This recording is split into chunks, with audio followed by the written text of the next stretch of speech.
Alrighty, you ready? In a 5, 4, 3, 2, 1, 0.75, point 0.5. No, you don't say the two or the one. It's in five, four, three. Welcome to the Dirty Sports Podcast. I am your host, Andy Ruther, coming to you live from the Smut Studio in Venice Beach, California, with my co-host, Joey No Chill Prano. Good morning, Andy.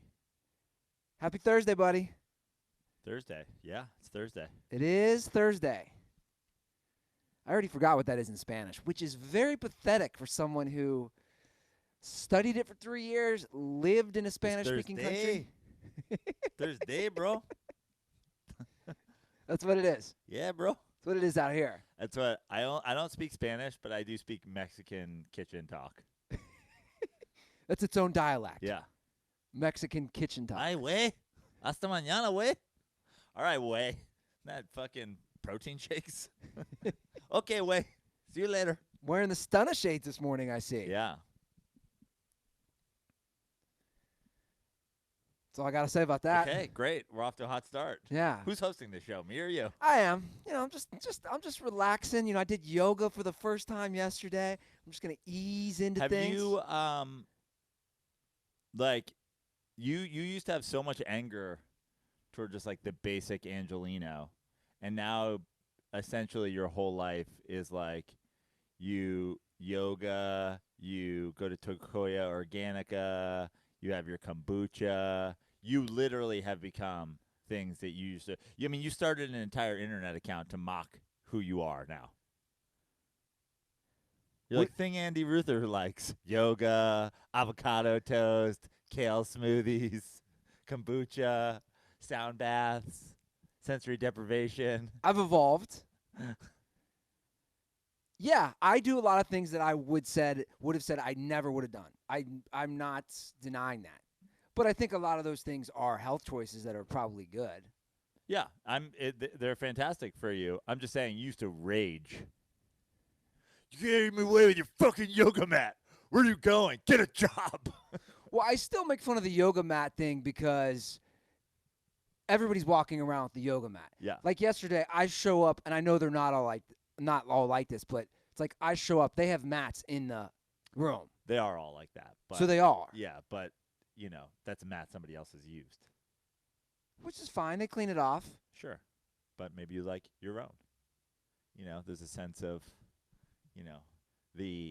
everybody likes their routine, their morning coffee, their yoga mat. Is that the final step for me? Coffee.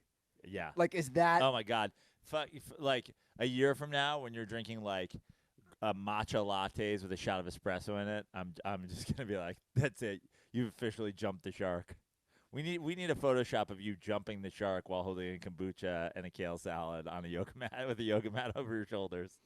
So anybody out there who wants to do that, you got to go find the episode of Happy Days. Yeah. That's where the term "jump the shark" came from, where the Fonz literally jumped a shark while water skiing. Yeah.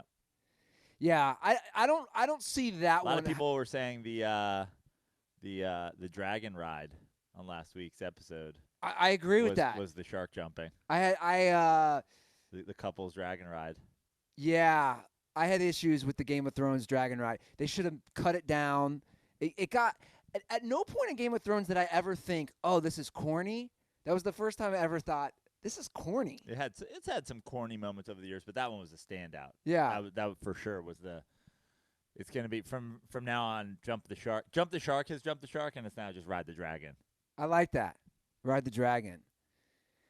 You know what I think's jump the shark is people freaking out over bat flipping. I just want to get into that. I know we're going to disagree on this probably. Well, we talked about it at length on last night's Dirty Slides episode, which is available now. But I figured I'll give you my brief summary of it, and which is this: there's always going to be someone who has a problem with it. Sure. Whether that be the old school guys who are now the managers, the veterans on the team, some red ass guy who just, refuses to modernize. Maybe he's a fucking rah country boy or whatever. But the bottom line is, in a team sport, if one guy or two guys or three guys on your team have a problem with it, you're required to fight those guys. Like, that's the thing. I said to Laz, does he think we're 5 or 10 years away from it not being an issue anymore when all of those guys are literally retired? And the guys like Rocco Baldelli, who's now the manager of the Twins, where the guys who are managing teams are actually young enough that they have experienced a ton of bat flips. But until then, until every last guy that bat flips bother are removed from the game, if that one guy is pissed off, that's team sports. You kind of got to rally behind that guy and fucking go for it. Well, just so everybody knows, again, you guys, I'm sure, talked about it, like you said, on slides. I'm talking in particular about Tim Anderson. Tim Anderson's fourth inning bat flip in a meaningless White Sox Kansas City Royals game. But see, there, I knew you were going to say that. I was ready for that. I knew you were going to say that. No game that either of these teams play the entire year will matter for anything. But that doesn't matter to me. See, this is my counter argument to that. When a guy slam dunks it in a basketball game and talks shit, the opposing team doesn't punch him in the dick. They don't attack him. When a guy scores a touchdown, when Odell Beckham Jr. scores a touchdown and does a dance, nobody really takes issue with that. But people do take issue. People do take issue if Odell Beckham goes, has 4 drops and has 1 catch in the game, and that 1 catch in the game is a touchdown, and then he fucking moonwalks through the end zone. People do have an issue with it when, if you get blocked 40 times in a row by Dikembe Mutombo and then you dunk on him, you probably shouldn't be flexing.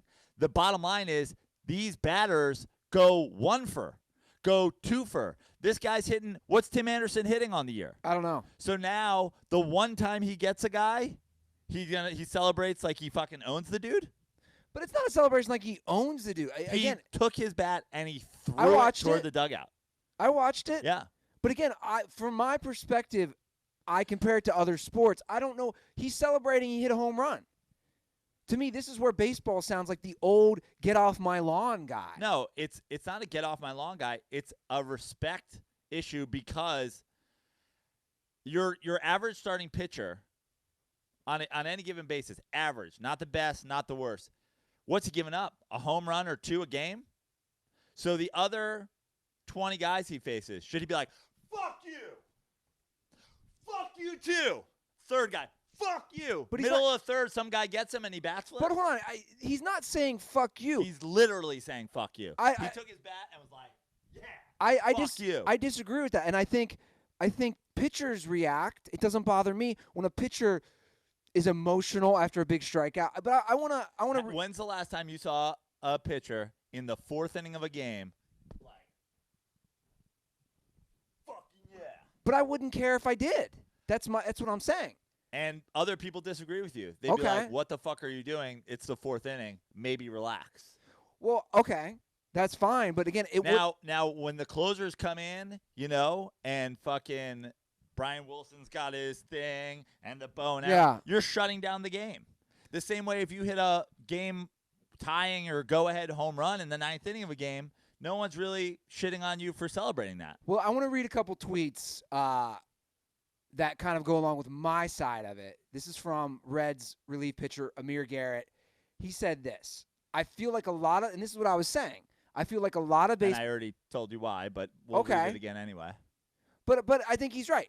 I feel like a lot of baseball players couldn't survive playing another sport. Why do people get mad for bat flips? Your feelings hurt. LOL. Imagine somebody dunking on you and talking mess right in your face. You got to get even. And then he follows it up with my take. Bat flips are cool. This is coming from a pitcher. You take it on the chin and you wear it. But next time you face him, you strike him out and do whatever you got to do. So next time you face that guy, like he's saying. And then he's saying fist pump, moonwalk, cartwheel, do whatever. I'm all for it both ways. So now every fucking out of every baseball game is this. It's the equivalent of the guy who catches the 3-yard slant for the first down and celebrates like he just scored. You want to do this when you get a first down? Okay. The spin of the ball, the dancing, it's like, what have you accomplished? You did your job. It's clapping for when the pilot lands a plane. But when we're talking bat flips, we're talking home runs. Yeah. The hardest thing to do as a hitter is hit the ball out of the park. Yeah. So we're not talking bat flips on singles, on doubles, whatever. You know, Joe, we're talking home runs, and I think that's what's important here. So I don't think a pitcher is going to be doing that celebration. Let's say it's bases loaded, and he gets out of a jam, and he wants to celebrate. Cool. I don't think pitchers are going to be doing this nonstop. But, again, how many home runs? I don't know the numbers. How many home runs are in a baseball game? You know, again, let's say. My point is Tim Anderson on his career has 1,623 at-bats. He has 50 home runs. He's hitting 264. If Tim Anderson wants to celebrate every time he hits a home run, once every – I mean, that's once every – what is that? 80 at-bats? Not even. Fucking more than that. Way more than that. Yeah. We're going to 264, so he's happy if 3/4 of the time that he steps to the plate in the big leagues, a guy moonwalks after he gets him out. But it's not a matter of if he's again, my point would be this. He's not hitting that many home runs. So if he's happy when he hits one, who cares? To me, that actually helps my argument in this discussion. You're essentially he's not Mike Trout, or he's not a guy who's going to be. This is the equivalent. You go do a comedy show, you bomb, your last stroke hits, you mic drop. I don't know if I like that comparison. Okay. Well, 1 out of every 4 times he lands, and he's mic dropping. And how do you feel when you're the host and a guy mic drops before you? Are you like, have a little respect for everybody else that's here? What did you fucking do? Did you crush? You notice the Mike Trouts? We're not talking a lot about the Mike Trout bat flip. We're not talking a lot about the fucking Nolan Arenado bat flip.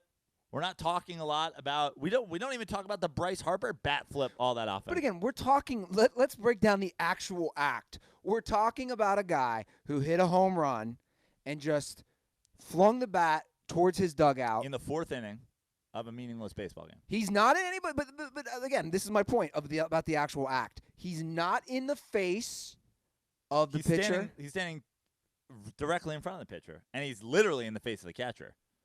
It's not like he's physically confronting anybody. That's my point. Okay. He's not physically confronting anybody. I think these guys are so fucking overly sensitive. Look, here's the thing. The game devolves pretty fast if the catcher yells, "Fuck you," every time somebody strikes out. I've said it before. You want a bat flip in a big spot? You want a bat flip in a playoff game? You want a bat flip in a pennant race? You want a bat... Okay, fine. I understand emotions getting the best of you. If Tim Anderson's bat flipping because he just hit his 50th career bomb after 1,600 at-bats, I mean... But in the same token, I don't care if they drill him next time. Does that make sense? Like You do. Obviously, that's the whole issue. You can do what you want, is my point. They drilled him in the ass, and then there was a fight over it. Just walk to first base.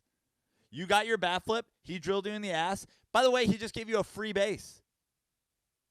And then he got kicked out, though. Yeah, because he was the one that got in the dude's face. He didn't just walk down the first baseline. The thing is, you're never going to have a situation where every single person on the team is just like, yeah, totally. That guy should be able to throw his bat after a 4th inning bomb. So what are you going to do? So now you're going to if you're the second baseman on the Royals and your pitcher's like, fuck that dude, I'm going to hit him. You're just like, well, you're on your own, man. Is that your move? Like, I'm not getting involved in this. That's your thing. He hit a home run off you. My take again is that these guys are they're so overly sensitive. Baseball, again, I like the comparisons to the other sports. Is the only sport where it's like you can't celebrate. No, you can't celebrate. No. Act like you've been here before. No. It's you can't celebrate when you fail all the time. You're getting shut down. So if Mike Trout's not bat flipping, so don't say Mike Trout because Mike Trout's been there before. But hold on. And he acts like he has. But hold on. But I got to pose this scenario though. If Mike Trout does that same bat flip yesterday, you don't have a problem with it. Here's the thing. You're literally living in a fantasy world right now because that's the exact argument against because we won't know because Mike Trout will never do that. And that's fine. But my point. And that's the point why Tim Anderson fucking shouldn't. This guy, Christian Yelich is hitting a homer every at-bat right now. He just fucking runs around the bases. But you're Tim Anderson? I literally didn't know who you were until yesterday. Is that the goal here? Again, if a guy scores a touchdown in the NFL, a guy I don't know, and he does a dance, no one cares. Literally, you really can't argue that. No one cares if a guy does a dance, does a salsa move, does whatever, does the fucking, the Lord of the Dance. No one cares, though. It is baseball. It really is, dude. This is the only sport we have these discussions. When a guy celebrates in basketball or does a move after hitting a three, no one cares. It's only baseball players like, wow, you threw a bat. I'm so angry. Because it's only baseball players. Because who is the guy in basketball who goes 1 for 10 and then walks down the court after this? Those guys are mocked. Carmelo, Swaggy P, these guys are mocked to oblivion that they're bad and they celebrate like they're the shit. They might be mocked, but again, when Swaggy P does that, the guy on the opposing team isn't trying to tackle him.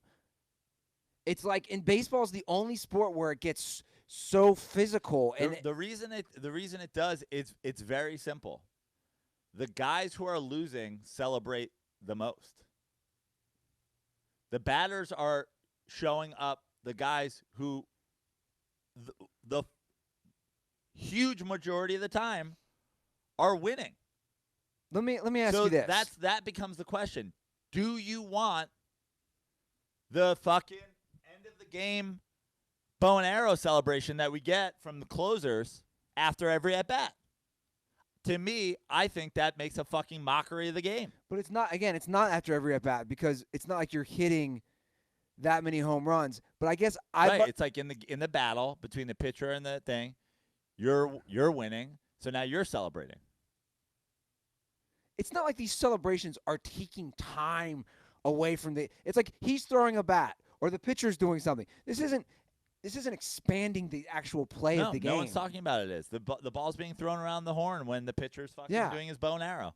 But my point is, do you understand the difference between the closer celebrating after the game is over and the closer celebrating after every at-bat?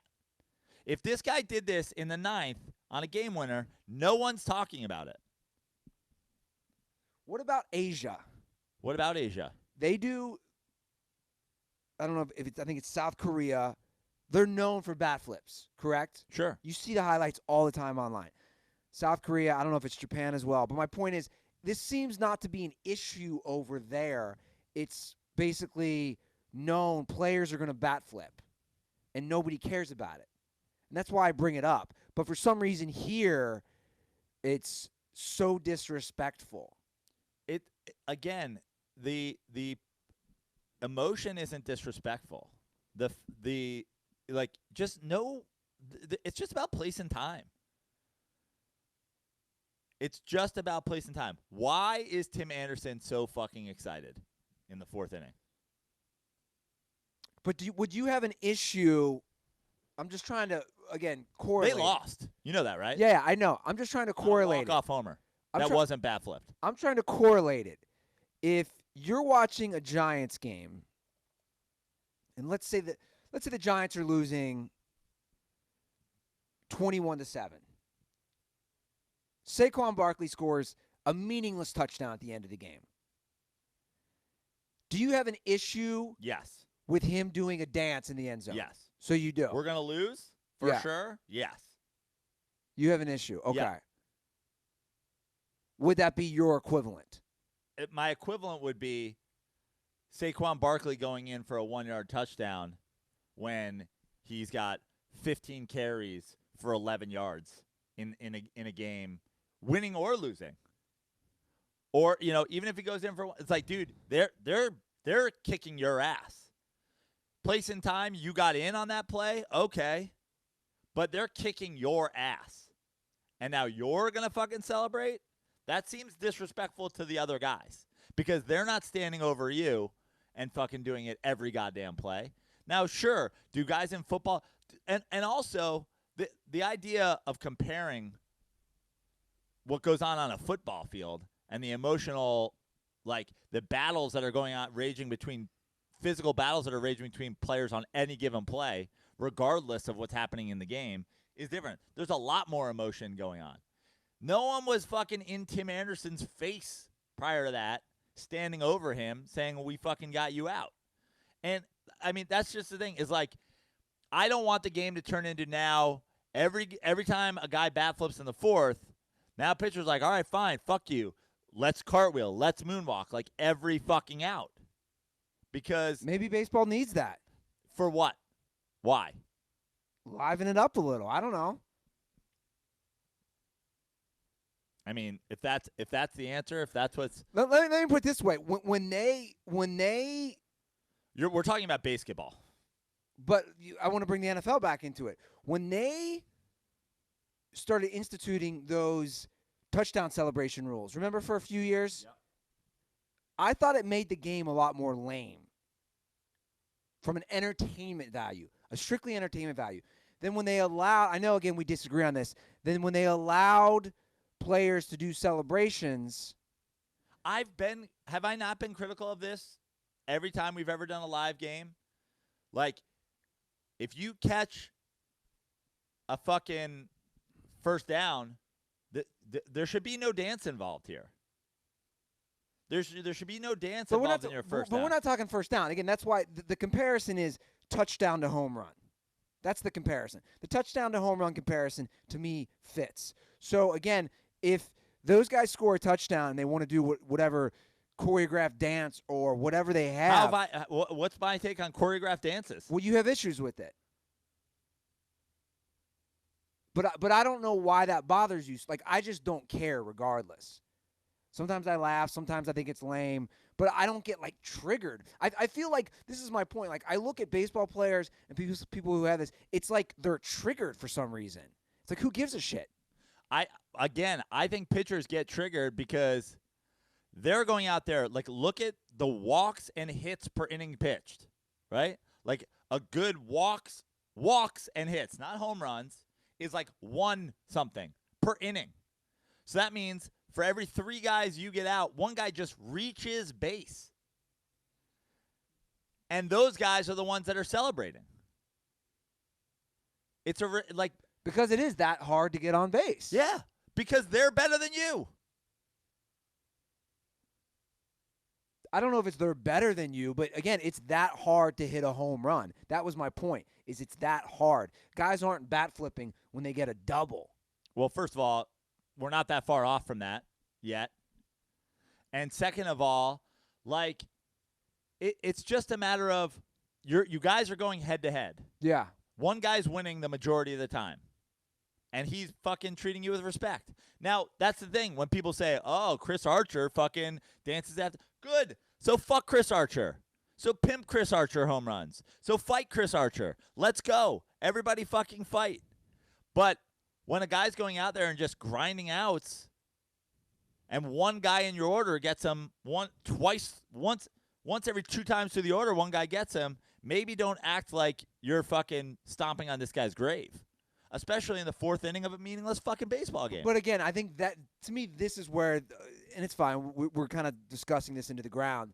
This is where I guess we just disagree is, to me, I don't think, from my vantage point, it's that disrespectful to wing a bat towards the dugout. You do, and that's just basically where we disagree. And I would be disgusted with the game of baseball if every out the pitcher started celebrating. And that's what it would devolve into. I don't know. Why not? I mean, I think that's a reach in my opinion. Again, we're talking about a guy throwing a bat. That's why to me the act is so important. He's throwing a bat towards a dugout. He's not stepping up to the catcher and being like, "I fucked you up, man." But come on, we all know what's happening here. He's throwing a bat. Yeah, he's staring at his dugout, he's yelling something, and he's throwing his bat. This isn't a guy even dunking and getting right up in the guy's face. You know, I don't know. Look, for me, I don't personally care, and that's fine. We can disagree on this. And I think people overreact, and you think it's appropriate, and that's fine. I don't think it's a matter of an overreaction. I think the overreaction is treating the one home run you hit every fucking however many goddamn at-bats, 400 at-bats, to I deserve to celebrate it. I gotcha. And for the record, I can understand that viewpoint. That you're taking. To me, that's the overreaction. I can understand where you're coming from. You're going 1 for 10 in a playoff game. Yeah. And when you hit a 3, you're walking down the court Swaggy P style. Emotion is emotion. Like, I get, like, the bigger problem if you're the White Sox is, why is this guy so fired up in the 4th inning? Probably doesn't make for a great mental attitude going forward. You want to bat flip in the 9th? You want to bat flip in a pennant race? You want to bat flip in a playoff game? I get it. Emotions get the best of everybody. Yeah. You know? But, like, you don't see Tiger Woods, for our, all our Tiger fans out there. You don't see Tiger fucking with the huge fist pump on Thursdays. You see him with the fist pump on the back 9 on Sundays. It's when it fucking matters. And if you did, you kind of be like, what a douche. So you wouldn't, if a receiver had 4 drops in a game, but then has a big touchdown at the end. If he was on my team, I'd be like, hey, maybe chill with the fucking dances and catch the fucking ball. No, but hold on a second. But let's say he has 4 drops in the game, has a huge touchdown at the end to win the game. Do you have issue with that celebration? We just went back to exactly what I said. The end of a game, you can't emotion. I'm not telling you to control your emotions. That's an emotional time in the game. You just won the game. If Tim Anderson had just won the game, that's a different story. Honestly, if the guy who hit the game-winning homer had bat flipped, I'd have been like, yeah, fuck you guys. You bat flipped in the 4th. I just hit the go-ahead homer. I'm going to put the bat down my pants and out my fly like it's my dick and walk down the fucking baseline like I'm bull riding. So it's just time and place. Exactly. Gotcha. And honestly, the thing is and again, listen to Dirty Slides because Andy Laz is pro bat flip. And I said, what about when guys pimp home runs against the Gays? Are there guys in your dugout who get pissed off? He's like, yeah. I go, what do you do? He goes, we drill them. But you're a pro bat flip, and you're the manager. Well, what am I going to do? Not have my guys back? They want to do it. There's always going to be those guys who will never not think that that's disrespectful. And so now it's a matter of, are you with us or are you with them? And that's where you're going to be at forever. Yeah. Until we become basketball and every strikeout has a fucking strikeout dance and every home run has a bat flip. I think it's good for baseball to even have this discussion. I think it's terrible. Not from like a discussion. Like, dude, he was trending. This was all over. My point is, this was all over Twitter. You know, we're mid-April.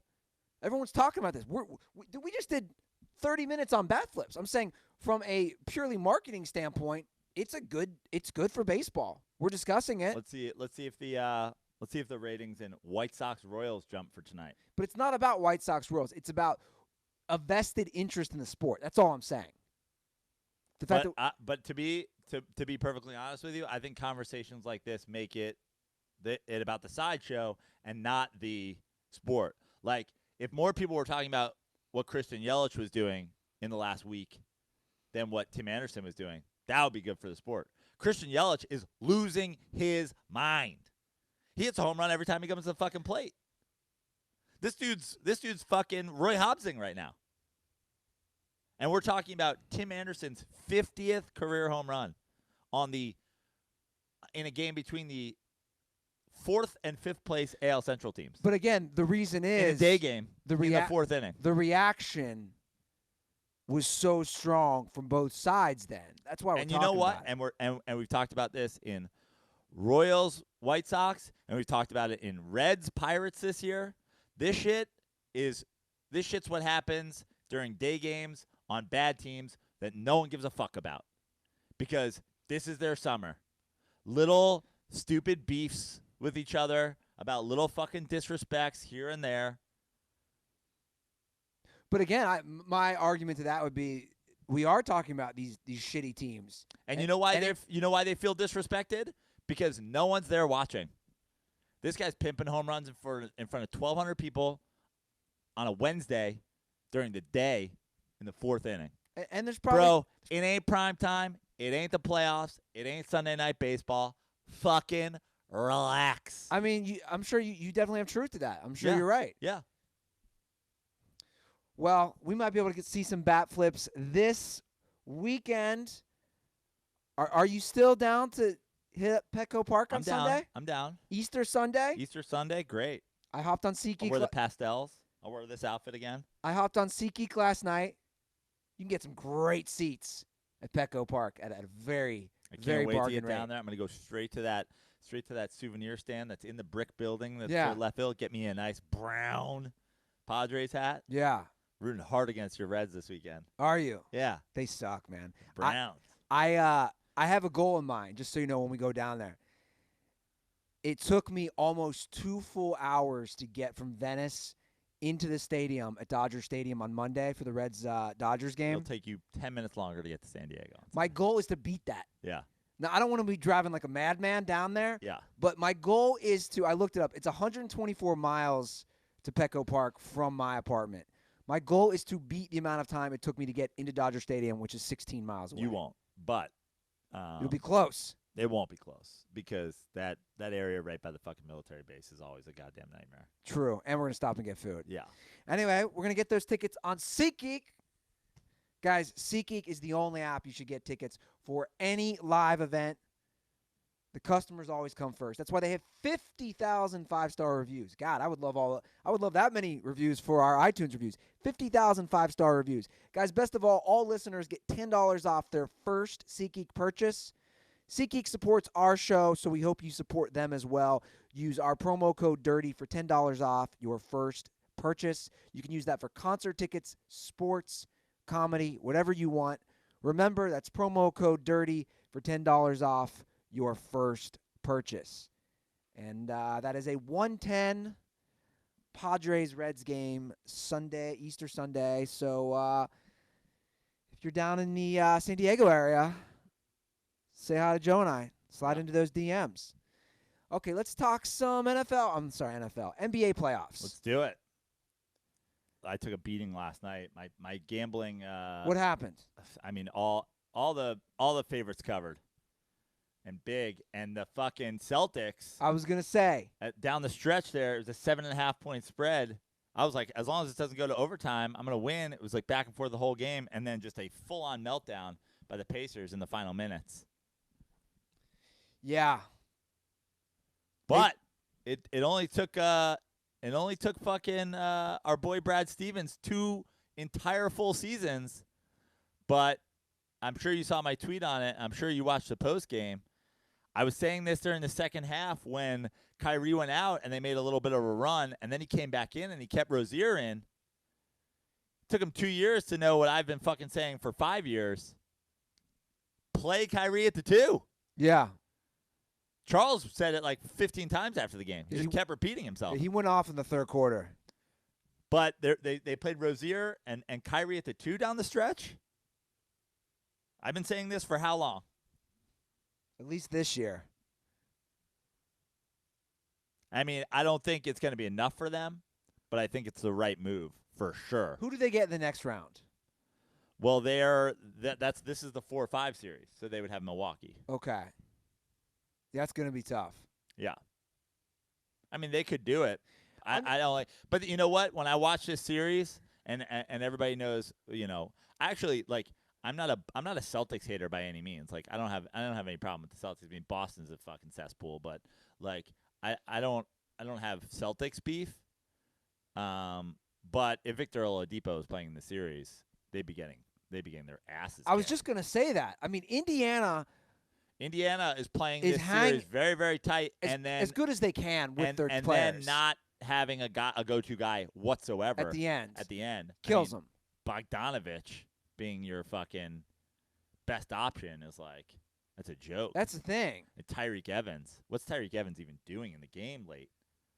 Watching that game yesterday, it's going to be a close game. I mean, it's 2-0 Indiana right now if they have Oladipo. Yeah. I, like, straight up. As a basketball guy, I'm watching it, I'm like, man, that really sucks for them.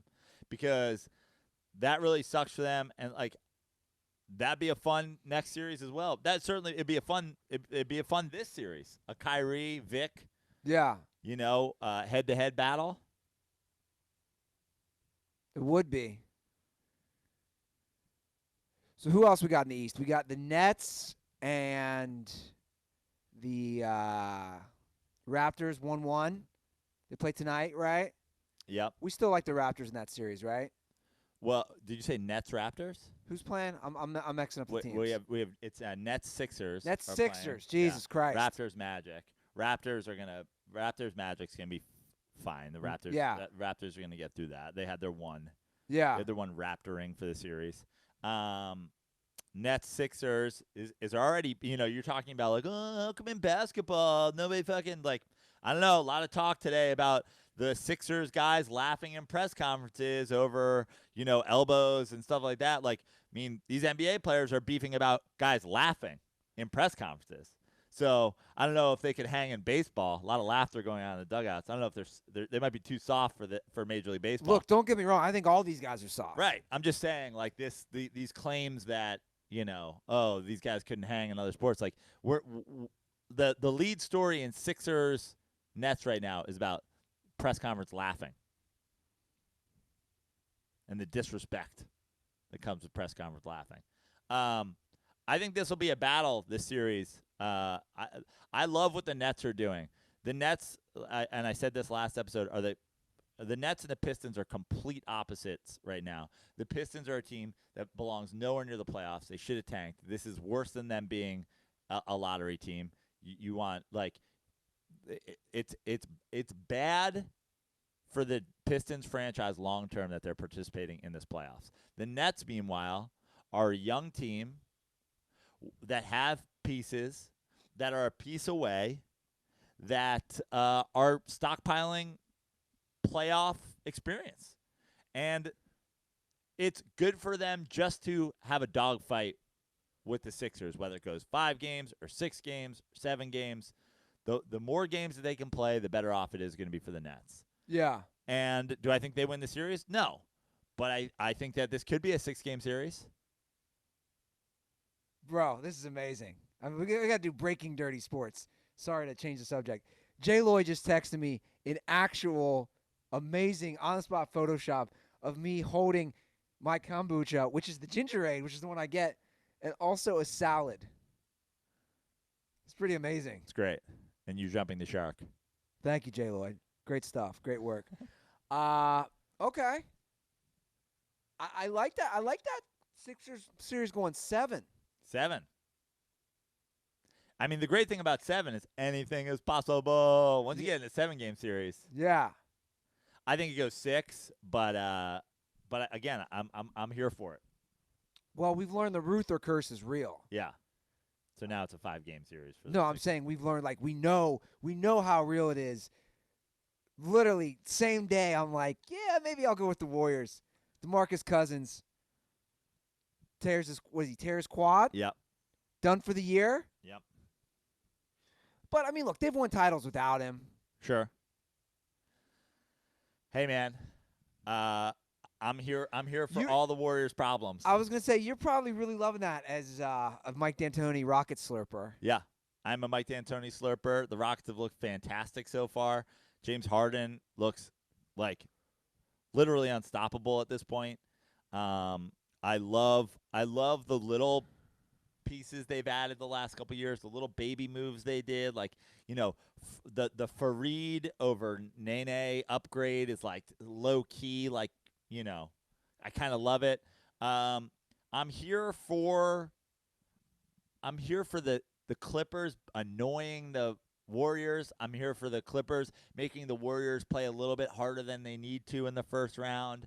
I'm here for Patrick Beverley living inside a fucking Kevin Durant's head. Kevin Durant's head. Yeah. I love Patrick Beverley immediately calling James Harden on the phone and or fucking some guys on the Rockets on the phone and being like, "This is what you got to do," because he's a fucking son of a bitch. So I was at that Dodgers Reds game, so I missed it. What Yeah. happened? I'm looking at my phone periodically. I see they're up 31. I don't really pay attention. Unfortunately, I had a show that So night. you didn't see it either. I didn't. I tweeted it. They were crushing them, and I was like, "Fuck." I want to watch the end of this game, but it's pretty much over. Yeah. And I tweeted, I missed the second half for a show, and I'm now thinking about quitting comedy just to focus on the NBA. Like, this can't be happening to me. I can't be missing end of NBA playoff games for fucking meaningless comedy shows. Do you think the Clippers win another game? No, I don't either. but I'm here for it. Yeah. I hope they do. That's going to be a fun second round matchup. Rockets Warriors. Now, does Denver get through this series? Anything can happen in this series. It's basically Popovich and the Spurs and experience versus a Nuggets team. Like, it's not crazy for a Nuggets team that's a 2 seed to lose this series. I think they're too talented, but I do think that this series will come down to a play here, a play there. A fourth quarter possession, an end of the game out of a timeout, and hard not to give the edge to Popovich in that situation. He's already stolen one on the road. I think this series goes 7. Yeah. Damian Lillard right now Owns Russell Westbrook. I was just going to say that. And here we are again. And let's talk about my boy. CJ McCollum's like low-key fucking also dominating that series. So here we are again, though, and I know it's a team game, but, Russ, he really hasn't done anything. Paul George is hurt. And by the Since- way, I love, like, this is, we always talk about the hypocrisy and how players are treated differently, but Paul George suddenly has the Steph injury, right? When Paul George isn't playing well, when he's playing great in the playoffs, he's playoff P. When he's not playing well, his shoulder's hurt. LeBron James, pussy, right? Like, Well, come on. We know how. but I'm just saying, Yeah. where It's hypocritical. No, I agree. Russell Westbrook, if Paul George hurt or not, Russell Westbrook not taking over the series. Yeah. Damian Lillard and CJ McCollum are the best 2 players in that series so far. But that's what I'm saying is And they're without Nurkic. we have another playoffs where Russ has, I'm talking post KD. He's just not getting it done. His team, his team isn't getting it done. And he's obviously a part of that. Yeah. I love the Blazers. I love the Blazers in the Western Conference Finals. I love them beating whichever team comes out of Denver, San Antonio. And by the way, the idea of a Rockets Trailblazers Western Conference Finals gives me a rock hard boner. It's like I ate I ate one of those packets you can buy at the fucking gas station. I'm like 15 again. They still selling those gas station boner packets? They still selling that fucking Four Loko in a pill. Dude, I hawked those for a minute. Of course you did. What was the name of the company? When I used to do those comedy tours at fraternities, what was the name of the brand? Oh my God, I forget. But yeah, it would give you the biggest hard on. I popped a pill once. I did a show at Purdue, and I thought I was going to get laid afterwards. and I took one of those boner. It's like a 24-hour boner pill. I don't not 24-hour. I was something crazy. I thought I was gonna get laid, man. Yeah. You took that Spanish fly?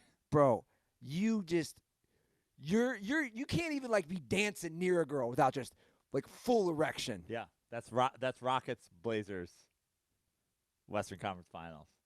Put me in an Usher gif. Like we're getting kind of close. I am fucking rock hard for that. I'm here for it. Get Boogie, Warriors, fucking beat it. Patrick Beverly can get all up in Kevin Durant's shit. Let's go. Although that fucking next round will be it. If it is Rockets Warriors, that'll be a wild series. We know there's gonna be a lot of twists and turns. That's a wild series for early.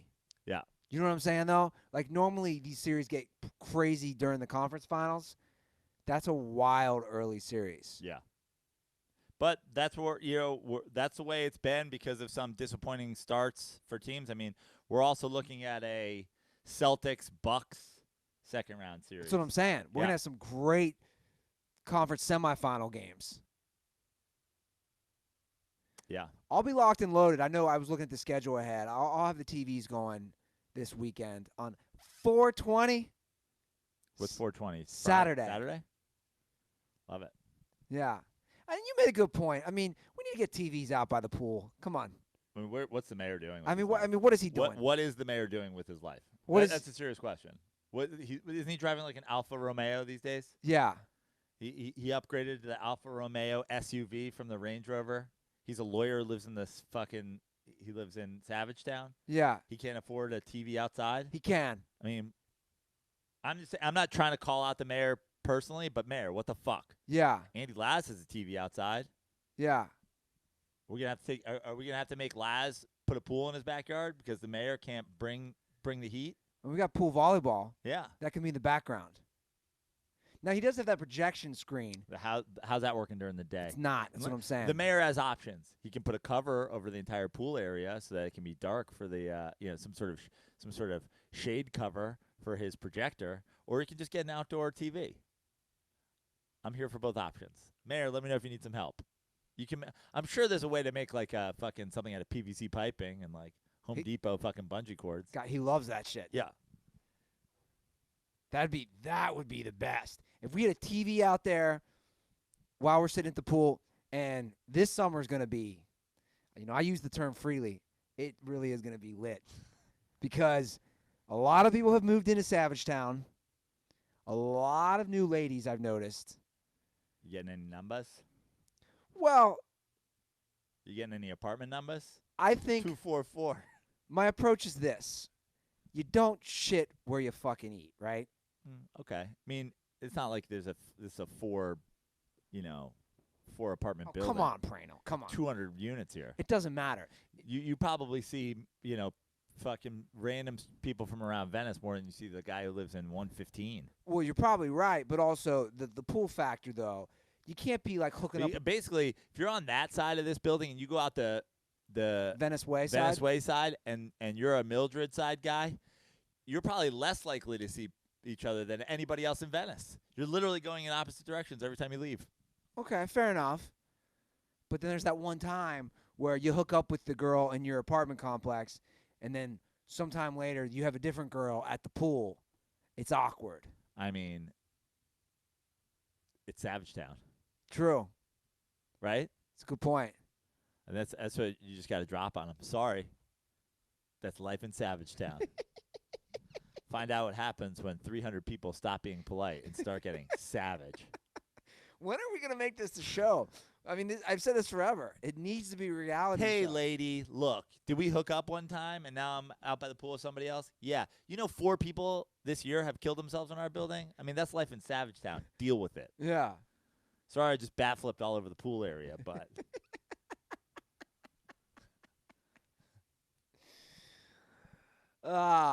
Moving on. Let's talk some NFL stuff. Or do we want to play this game? It's not even a game. It's kind of a game. Okay. What do you think? Sure. Let's go for it. So I was looking at some iTunes reviews, and it got me thinking, when I look at the negative ones, I laugh now because the negative ones are usually from people who, in my opinion, don't really fully listen to the show. Well, you gotta be so like it's a lot like YouTube comments or whatever. It's like what inspires you when you're listening to a podcast. So you're a podcast listener, Yeah. but you're somebody that subscribes to this and listens, and then you get inspired to go to iTunes and write a shitty review. Like I get it if you go 4 stars and you're like, oh, sounds not always great, or like, Sure. or like 4 stars, my favorite show. Wish they didn't talk, Tiger for an Tiger hour. as much, or like how many times do I have to listen to the fucking Russell Wilson debate? And the other thing is like I always appreciate it when people give us 5 stars and still put their critique in there anyway. Sure. It's like, well, at least you're saying I listen to this and I love it. But it's also like when you go to a Yelp page. When I go to a Yelp page, if there's 1,000 5-star reviews and there's 4 1-star reviews, I go, oh, these people are just assholes. Yeah. Right? So then it's always like, what happened to that person? And a lot of times if you read on the Yelp reviews, like it's always something like weird, minor. Like, Yeah. And you're like, what happened here? Yeah.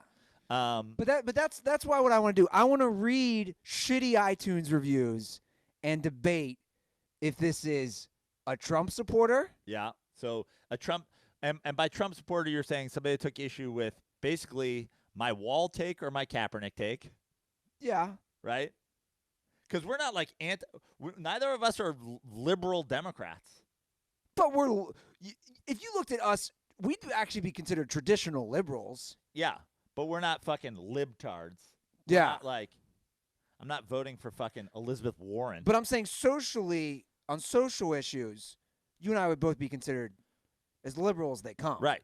But I'm just saying you don't listen to this show and go like, I hate these guys because they're liberal. Yeah. Well, that's the thing.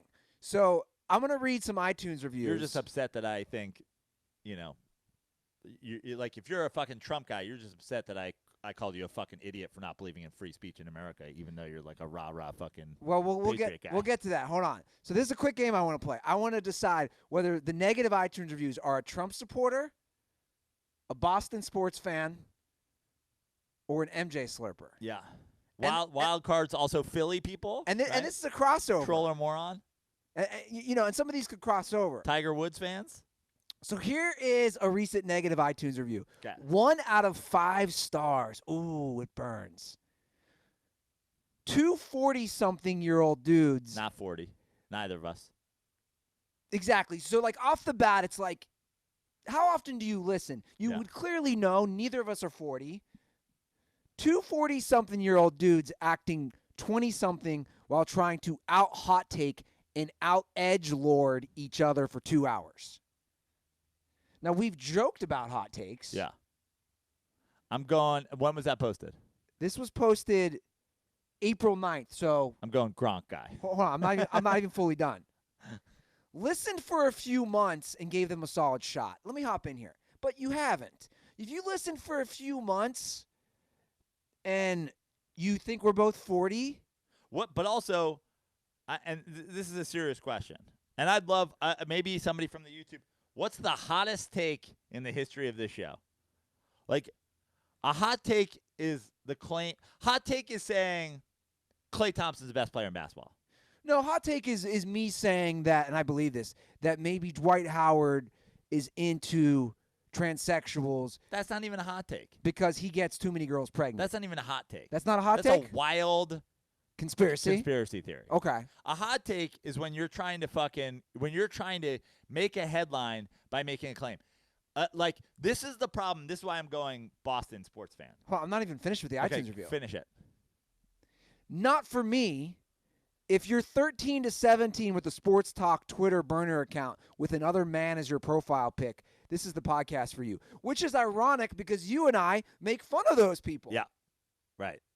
So here's my take. You haven't really listened to the show. Right.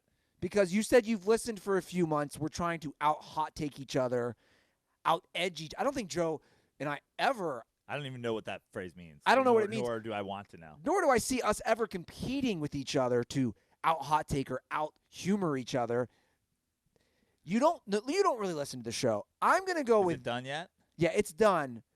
I am going to go with Boston sports fan. I'm going with Boston sports fan, given the timing, and also this is my favorite thing about like Boston sports fans think it's a hot take to say a guy who missed a third of his games, retired after 9 seasons, and was not as good as multiple other tight ends, isn't the GOAT.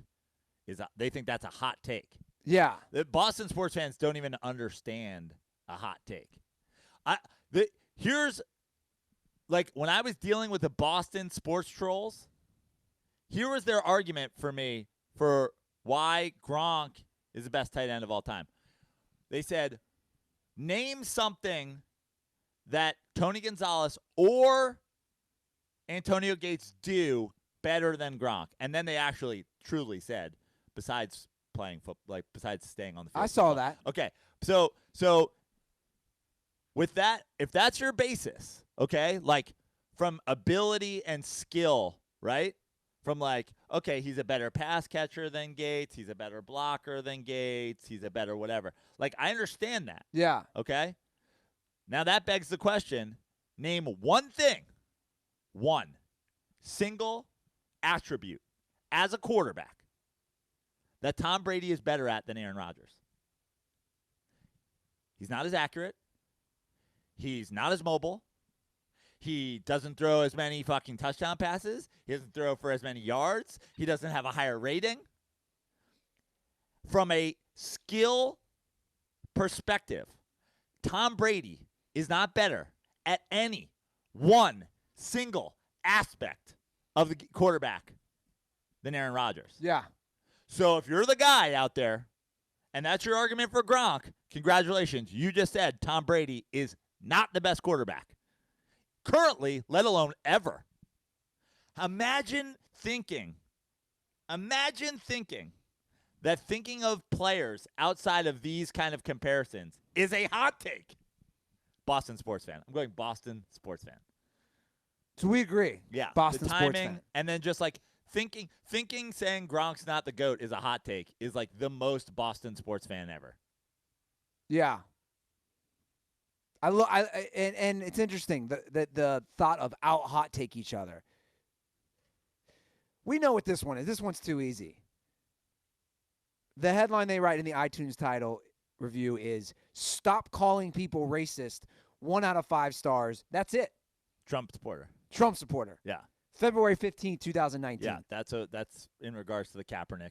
100%. It's in regards to the Kaepernick settlement situation, and the idea that you know, and I'll never stop calling you racist if you believe that Brandon Weeden deserves to be in the NFL more than Colin Kaepernick. I'll never stop calling you racist. Not a hot take, facts. And the thing is like I'm the same way about everything. Just own it. Yeah. Just own it. Look, everybody's a little bit racist towards white people, towards black people. Yeah. We all have our biases. Well, everybody's a little bit prejudiced. Yeah. We have our. And if you believe that Brandon Weeden or Mike Glennon or Brian Hoyer or any of the million guys who have come into games in the last 3 seasons as a backup or remarkably as $15 million a year starters like the Mike Glennons deserve to be in the NFL over Colin Kaepernick, you're a racist. Just own it. You hate black people. It's fine. People have hated black people before. You're not the first. Just own it. But stop walking around with your fucking khaki pants again, and your side part and a fucking tiki torch and start going like, oh, we're just here about fucking statues. I think that they hate people with opinions. But anyway, I don't want to fully go down that rabbit hole again. They don't hate white people with opinions. I think they would hate white liberal people too. Right. They didn't hate politicizing. They didn't hate Tom Brady perfectly setting a "Make America Great Again" hat in his locker, facing the cameras of reporters. Did he do that? Yeah. I don't remember that. This is a tough one. This one's a tough one. January 21st, 2019, this iTunes review says, "Not for me" is the title. "There are much better sports podcasts. These guys are trying to be funny, but it isn't my type of humor. 1 out of 5 stars." Can we add Stooley to the list? Ooh. You think that could be a Barstool fan? I think a lot of people who come to this show often like find us through Twitter or whatever. It's two guys, we're talking sports, and they want us to do like, if you were eating in the ESPN cafeteria, would you eat A, chicken, B, shish kebabs?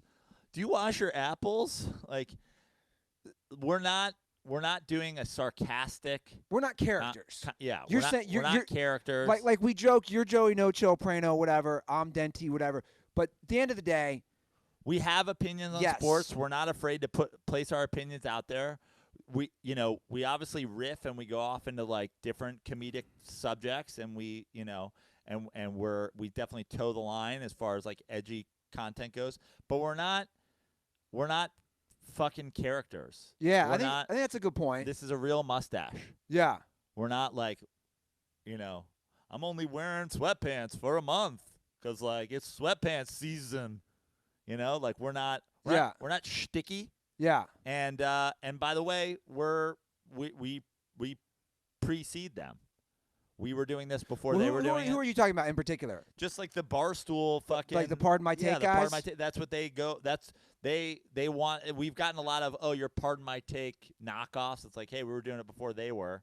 Yeah. And also, we're not, because we're actually giving sports opinions, and we're not afraid to give sports opinions because we're not afraid to be wrong.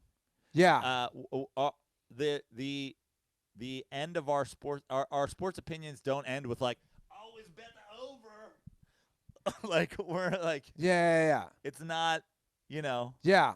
We're not the goldfish picking or the octopus picking the Super Bowl. Yeah. We're like trying to tell you what we think. Do we know everything about sports? No, but we're trying. Yeah. We're giving our opinions. We're not hiding from being wrong by never having a real opinion.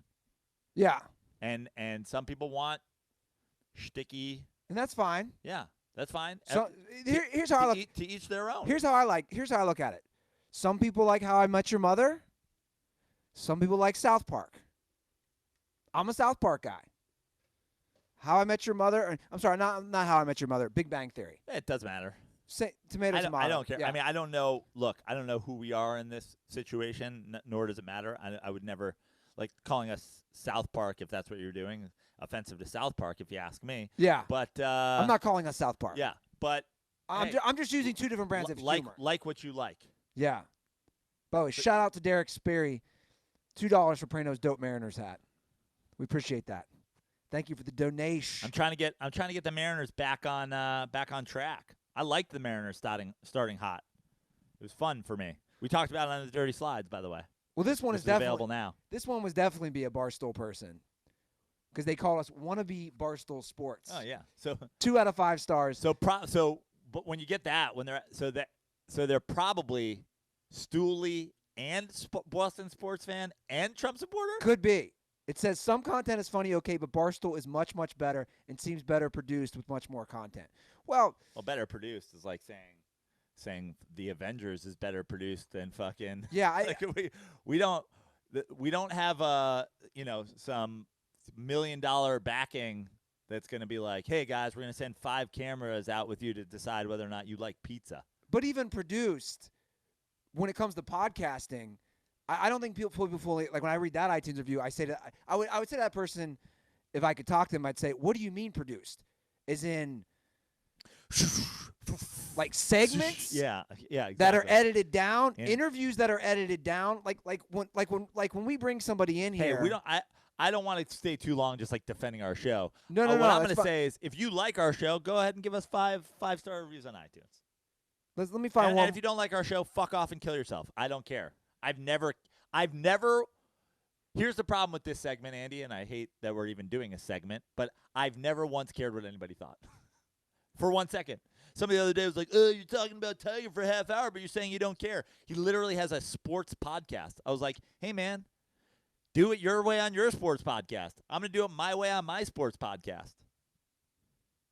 Okay, one last one. This is from last year, April 7th, 2008. The title is Try Hard's 1 out of 5 stars. Sports knowledge is meh at best. They are better as clowns. That's a Boston person. Or an MJ guy? What's the date?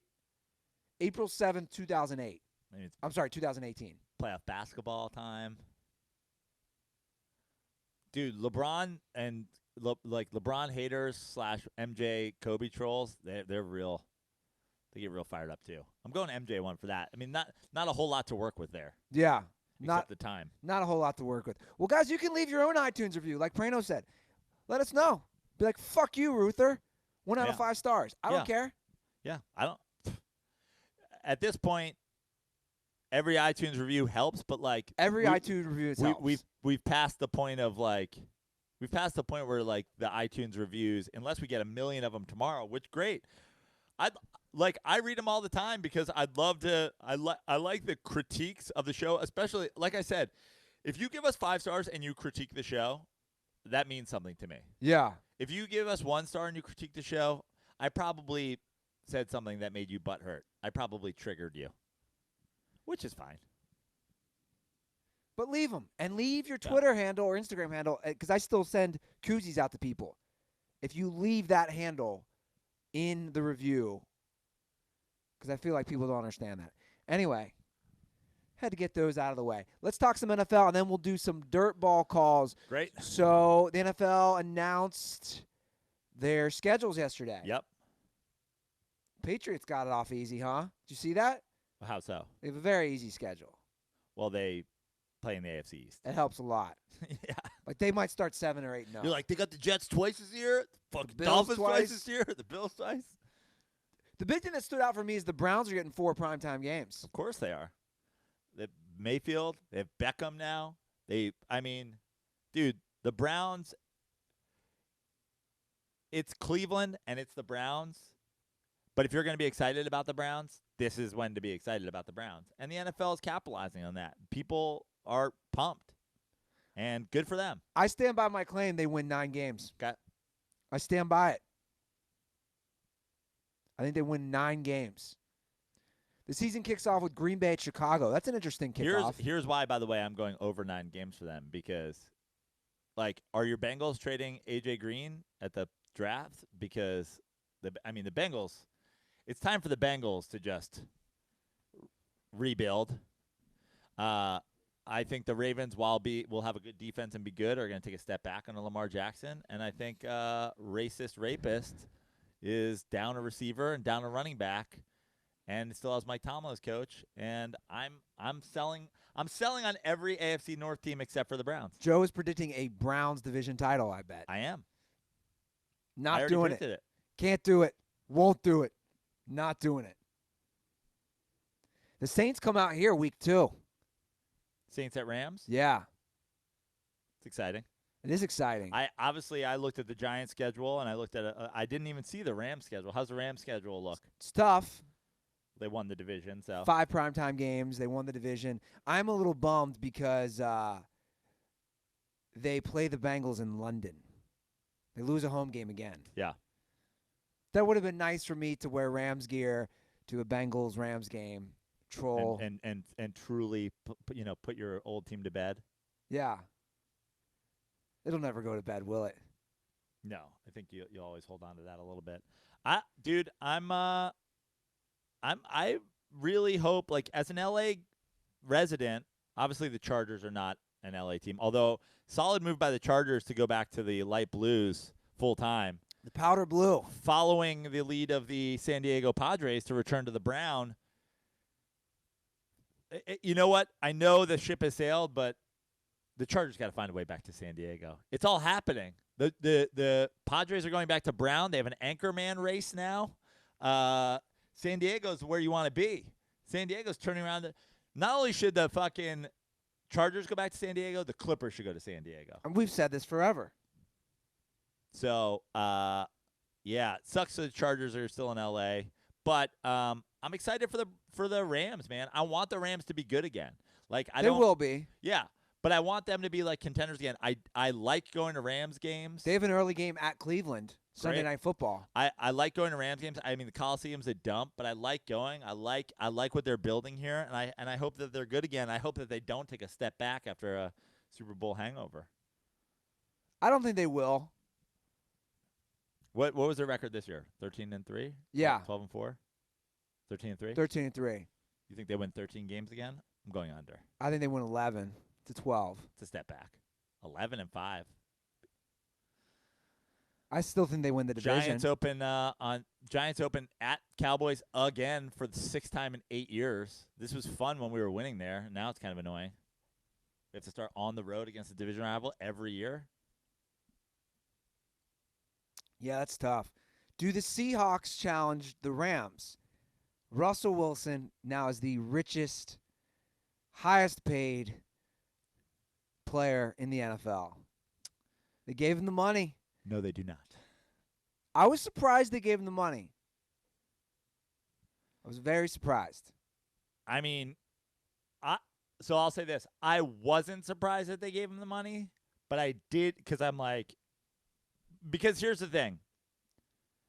You're not the only person that grossly overrates Russell Wilson. The entire Seattle Seahawks fan base has a fucking would take Russell Wilson in their mouth. And you say I grossly overrate him. Wow. Yeah. And not just overrate, grossly. Yeah. And so they had to do it from a fan standpoint because people would have lost their shit. So I'm not surprised that they paid him. There was a moment there where I was like, this is essentially what I thought could happen to Russell Wilson, which was the success doesn't hold up without the team success doesn't hold up without the stellar defense. He demands the money because he's putting up, good numbers. And the Seahawks go, I don't think so. We love you, but you're not worth what you're asking. And they make a move, and they go to a rebuild. Now, Pete Carroll's obviously always loved Russell Wilson, has always trusted Russell Wilson. He's, the Sports Illustrated story is essentially that he loved Russell Wilson so much it pissed off the guys who brought them the championship. I'm not surprised that they paid him, although I don't think that it was a smart move. Well, the financial stuff I don't fully understand as far as, the salary cap hit, all that stuff. I do know that he's now the highest paid quarterback. And of the 7 current highest paid quarterbacks in the NFL, quarterbacks 4 through 7, I posted this on Dirty Sports Twitter, have never won a playoff game as a starter. And that would be Derek Carr, Matthew Stafford, Kirk Cousins, and Jimmy Garoppolo. So all 4 of those guys are 4 through 7 as far as highest paid quarterbacks who've never, they're the highest paid and they've never won a playoff game. Number 3 is Matt Ryan. Number 2 is Aaron Rodgers. And number 1 now is Russell Wilson. So from a numbers perspective, it doesn't look well to give a quarterback that much money. So you're basically trying to fight that fact by paying him. And again, I don't know how you break it down. I sent you and Tug an article, at Tug was mentioned, which somebody from The Ringer wrote, and I know you were disputing things in the article, but I liked the point he made. Basically was this. He talked about Drew Brees and the Saints. He's like, they were not good for a few years after they paid Drew Brees a big deal. Mm-hmm. But then they drafted smart. Mm-hmm. They got Kamara. They got Thomas. They got some defensive players through the draft. Basically, the point is, if you're going to pay a quarterback, and I think this bodes too for Aaron Rodgers, if you're going to give a guy that much money, you have to draft good because you don't have the necessary funds to get other players. But then you have to win before you have to pay those great guys you drafted. Yeah. Or else something's got to give. Right? Sure. Where, like, now Breeze is in an interesting situation because Breeze is coming on the tail end of his career. He's older. Kamara, very young. Thomas, very young. But how far off are we from, like, we've got to be a year maybe? Did Thomas sign a big deal already? But, like, No. Kamara, when Kamara demands the money, like, if you're paying Breeze and you're paying Kamara, do you still get the defense that you have? Yeah. And again, it's a tough. Super Bowl or bust league. It's tough. The bottom line is Russell Wilson has not won a single playoff game since the Legion of Boom disbanded. When was the last playoff one he had? The Super Bowl season that they lost in the Super Bowl, correct? No, he won the next when they started leaving. He won with like half of the Legion of Boom. He won a game the next year. So, my problem and like a great example of how Russell Wilson is overrated was the second to last paragraph in that Ringer article that you sent me from Kevin Clark, which I replied to you with just a clip of that, which was basically, yeah, there's this theory that you can get a rookie quarterback and then pay everybody else, and then when that rookie deal's up, you can move on from him, which is theoretically what people have been saying, the Rams might do that for Goff, and so-and-so might do that for whatever. And the example that the guy used was Mitchell Trubisky. He said, sure, that'll work. That might work for a guy like Mitchell Trubisky, but that's not something you want to do with a guy like Russell Wilson, which, when you look at Russell Wilson and Mitchell Trubisky's stats in their first two seasons, Russell's better, but he's not worlds better. The idea that Russell Wilson is a guy you have to make the highest paid player in football, and Mitchell Trubisky is a guy that you can move on from after his rookie deal, is offensive to Mitchell Trubisky and grossly overrating Russell Wilson. It's not saying that these guys are super close, and that's it's saying this is a great example of who you want to give the most money ever and a guy you don't even want to give a second contract, which, by the way, keep in mind, Mitchell Trubisky, his first year wasn't great. His second year, way better. His first year, he was drafted 2 overall to a terrible team, whereas Russell Wilson is drafted in the 3rd round to a team that's halfway decent with a great defense. The idea that Kevin Clark is going to choose those two guys as the example, one, you should make the highest paid player in the history of the game, and one, you should not give a second contract, is offensive and undermines his entire article. Was Russell Wilson better in the first 2 years than Mitchell Trubisky? Yes. Significantly? Not really. And also was on a better team. Well, that's where I guess the debate would come. They didn't even start Trubisky. They started fucking Glennon. Is that Russell is a product of team success, experience. He goes to the playoffs right away his first year. He wins a playoff road game right away his first year in D.C. Next year, they win a Super Bowl. So, for sure, it's a product of team success. But the year after that, they go back. 2 years after that, right, they go back to the Super Bowl? Or is it the next year? 2 years later, they go back to the Super Bowl. He throws 4 picks in an NFC Championship game. He throws a pick to ice the Super Bowl.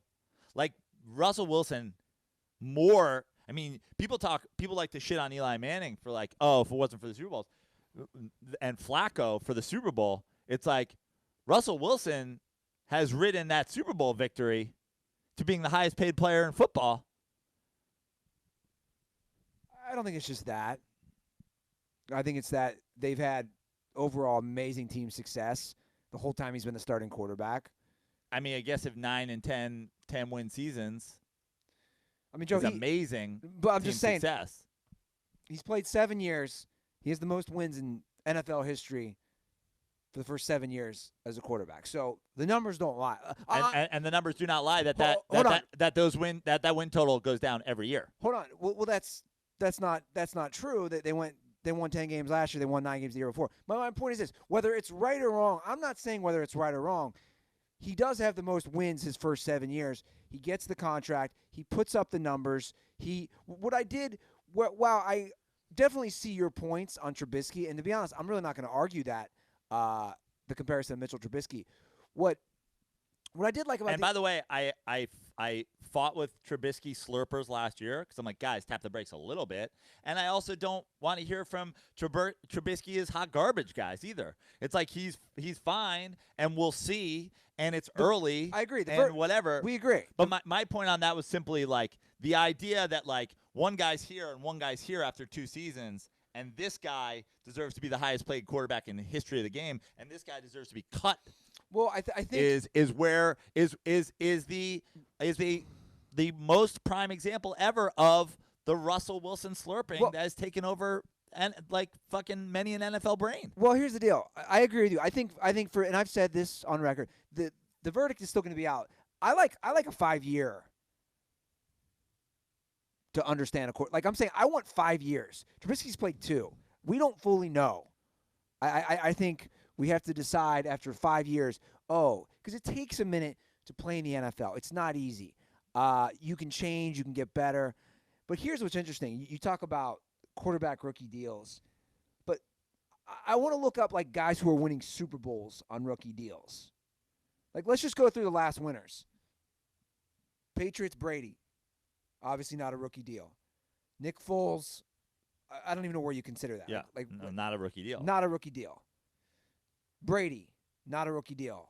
Winning against Matt Ryan, not a rookie deal. Peyton Manning, not a rookie deal. Goes against Cam Newton, not a rookie deal. Brady wins against Russell, still on his rookie deal. Year before, Seahawks, they win on the rookie deal. Flacco, this is before he signed the big contract. Right. Not his rookie deal, but before this big contract. Yeah. Before that, Eli, not his rookie deal. Before that, Aaron Rodgers, not his rookie deal. The reason I'm going back this far, Drew Brees, my point is, I get the value of the rookie deal. It's not about the rookie deal. But we're looking at, my point is, I've looked at basically the last 10 Super Bowl winners. You don't see the Jared Goffs and the Patrick Mahomes. You see the ones we just went over, the one time is Russell Wilson was the only one in the last 10 years on the rookie deal. Right. But Tom Brady has how many of those and isn't the highest paid quarterback by any means in football? Nick Foles, obviously, first of all, Nick Foles, essentially Nick Foles is the rookie deal because it's Carson Wentz's rookie deal. Yeah, I can see that. They're on Carson Wentz's rookie deal. Yeah. Look, it's not about winning while these guys aren't getting paid. It's about overpaying. What is the value of any one player?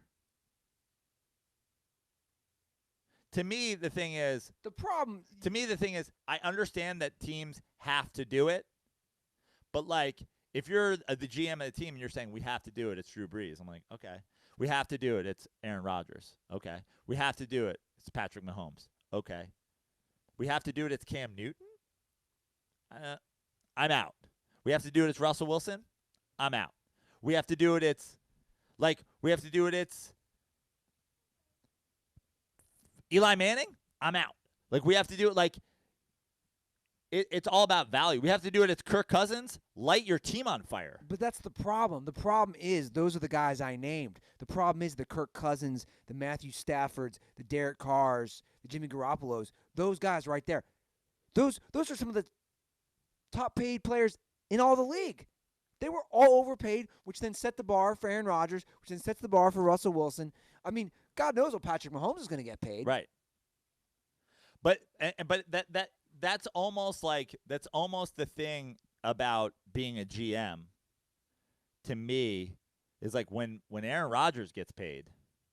If I'm a GM, I'm talking to Russell Wilson, I go, so you think you're better than Aaron Rodgers? Is that where we're at here? I'm looking around. Is that where Hi, guys. This is your agent. This is your manager. This is your pop star wife. This is where we're at, guys. You think you're better than Aaron Rodgers? And I agree with you. And I would go, here's the starting point for our negotiations. You don't get more than Aaron Rodgers. Come back if you want to negotiate. Sure. Or don't. Yeah. Well, Matt Stafford got this. Great. We'll pay you more than Matt Stafford. Derek Carr got this. Great. We'll pay you more than Derek Carr. Kirk Cousins got this. Great. Aaron Rodgers got this. Cool. Come back when you're Aaron Rodgers. Yeah. And now you know the Russell Wilson slurpers that listen to our show and the Aaron Rodgers haters that we know there are many of in our show are like, well, what about wins? What about They both have one Super Bowl. It's a Super Bowl or bust league. They both have one. Tell me what Russell Wilson is better at than Aaron Rodgers on a football field. But who's debating that? Russell Wilson's agent, I guess, and successfully debating it. I don't know. I get that the Seahawks didn't have the option to sign Aaron Rodgers, right? They only had the option to sign their franchise quarterback. But that's where these quarterback deals are getting out of control. And much like baseball, somebody needs to step in and say, hey, man, this is how we're doing it. Yeah. But I think you're right. Until that happens, these guys are going to continue to get overpaid. Yeah. And it seems to be like it's clearly a problem. Like the Patrick Mahomes, like the Chiefs need to win before Patrick Mahomes signs a deal. And then I get it. It's a Super Bowl league. You got to pay the guy so he doesn't leave. But, maybe Patrick Mahomes, he's from a professional sports family. Maybe he Tom Brady's it. Is that like sign right now? Yeah. Sign right now for not the max deal. I don't know. I get it. These guys want to make money, but we talk about legacy and legacy and legacy and it's about legacy, yo. And everybody's on Tom Brady's the GOAT. Look, I'll give Tom Brady one thing credit. He smartly knew how to best chase that legacy. He didn't demand the Aaron Rodgers contract. Now, Aaron Rodgers ain't chasing 7 rings. He's chasing fucking getting paid because he's not sure if he has fucking Mike McCarthy again for a year. Well, I'm going to play with Mike McCarthy, and I'm going to do it for what? Peanuts? Fuck you. If I'm going to play with Mike McCarthy, I'm going to do it for the most money ever. Yeah. Now, Russell Wilson has Pete Carroll. Did Russell Wilson just hurt himself by signing this deal? I mean, how much money does somebody need, You can't argue that this is in the best interest of their team winning, correct? Yeah, that's what I'm saying. I would not have done this deal. But I'm saying if you're Russell, it is a selfish deal. And fine, be selfish. From a monetary perspective, Yeah. Yeah, it's about money. Fine, be selfish. But I'm just saying, when you look at guys, you're like, oh, he's all about winning. He's all about this. He's like, well, he's not all about it. Sure. You can say that about Tom Brady if you want. I think you can say that about Aaron Rodgers, too. That he's not all about winning. Right. Any of these guys that are – I mean, if you look at that list, it is pretty wild to think Brady's not on that list of the top 7 highest-paid quarterbacks. Breeze isn't on that list. Ben Roethlisberger. These are guys who – come on.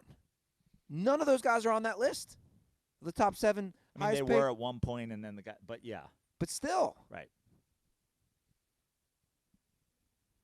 I mean, I'm just saying, like – again, it's about value. Yeah. It's all about value. It's what's your value as compared to you're a Russell Wilson guy, but is Russell Wilson 10 times more valuable to the Seahawks than Jared Goff is to the Rams? Like, I don't know how to. Right. The answer is no. Yeah, put that in context. It's going to be tough for them to win with that contract, like Super Bowls. Now 9, 10 games maybe, but they have to draft again, and that's not easy. And also they have to pay guys. Now they're talking about they're trying to pay the Clark Bobby not getting Wagner. paid, and this guy not getting paid, and that guy not getting paid.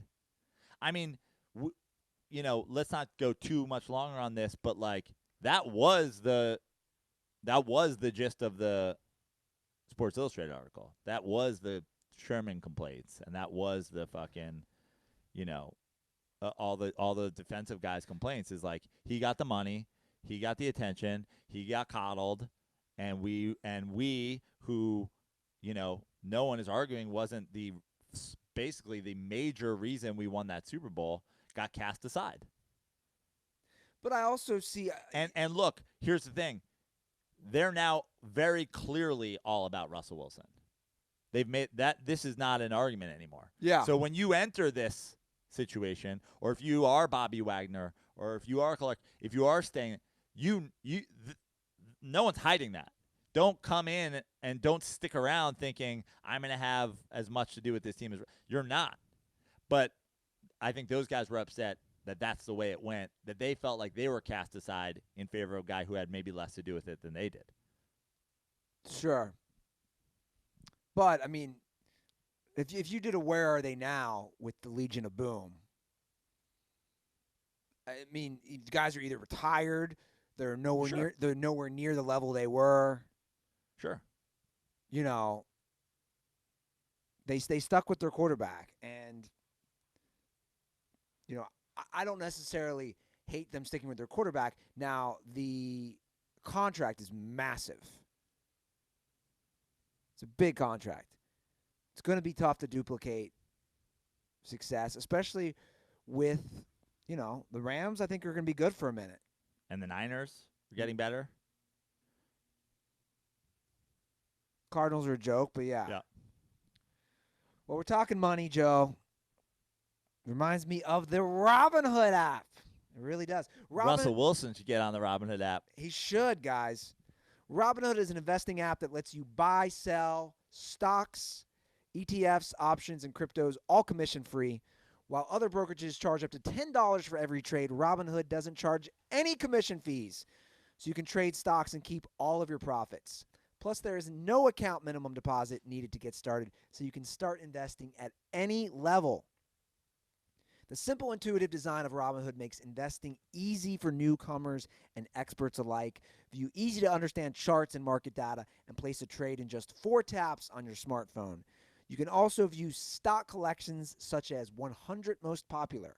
With Robinhood, you can learn how to invest in the market as you build your portfolio, discover new stocks, trade your favorite companies, and get track your favorite companies and get custom notifications for price movements so you never miss the right moment to invest. Robinhood is giving listeners of Dirty Sports a free stock like Apple, Ford, or Sprint to help build your portfolio. So sign up now at dirtysports.robinhood.com. Once again, that's dirtysports.robinhood.com. Okay, let's throw on those headphones because we have some DirtBall calls to get to today. Let's see what we get. Let's see what we got. Oh, we just talked about. Oh, here's an in-house one. A question about what we're doing at the end of the show. Ruther, Prano, what's up? It's your boy Double D from Indiana. Calling for 2 reasons. The first being we're about 6 weeks away from Memorial Day weekend, which means the Indy 500 is here. And last year I think I was the unofficial Indy 500 correspondent, so calling to see if we could get that going again this year. Second reason I'm calling, Ruther, I noticed we stopped doing the condoms are for pussies after 500. I might have missed it, so sorry in advance if I did, but wanted to get an explanation of what's going on here because I think something as a DirtBall fan that we like is consistency. We love the Hello Andy. We love the inside jokes. So I just want to know what happened to the ending of Condoms Are for Pussies. That is all, boys. continued great success for you, and condoms are for Tiger.